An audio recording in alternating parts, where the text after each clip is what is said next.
ಕರ್ನಾಟಕದ ಜನಪದ ಕಲಾವಿದರಲ್ಲಿ ಒಂದು ಮನವಿ, ದಯವಿಟ್ಟು ಜಾನಪದ ನಮ್ಮ ಸಂಸ್ಕೃತಿಯ ಮೂಲ ಬೇರು.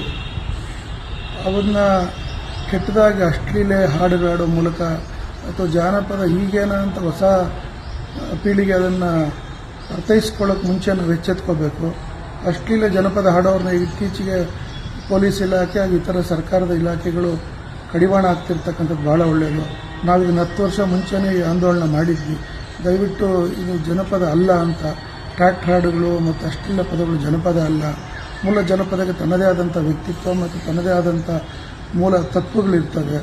ಜಾನಪದ ಬಹಳ ವಿಶ್ವವ್ಯಾಪಿ ಮತ್ತು ಜಾನಪದ ಸಾಹಿತ್ಯದಲ್ಲಿ ಮೌಲಿಕ ಇರ್ತದೆ, ಮೌಲ್ಯಗಳಿರ್ತದೆ, ಮಾನವೀಯ ಗುಣಗಳಿರ್ತದೆ. ಎಲ್ಲರಿಗಿಂತ ಹೆಚ್ಚಾಗಿ ಜಾನಪದದಲ್ಲಿ ಬೆಸುವಿಕೆ ಇದೆ.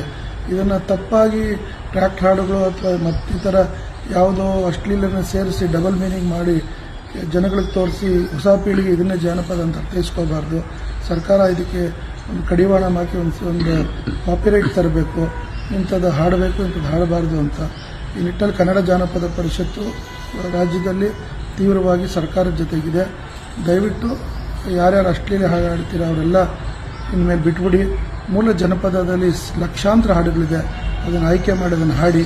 ಜನ ಇಷ್ಟಪಡ್ತಾರೆ. ಇತ್ತೀಚೆಗೆ ಜಾನಪದದತ್ತ ಒಲವು ತೋರ್ತಾ ಇದ್ದಾರೆ. ಯುವಕರು ಮತ್ತು ವಿದ್ಯಾರ್ಥಿಗಳು ಜಾನಪದತ್ತ ಬರ್ತಾ ಇದ್ದಾರೆ. ನೀವು ಅವ್ರ ಜೊತೆಗಿರಿ. ನಮಸ್ಕಾರ.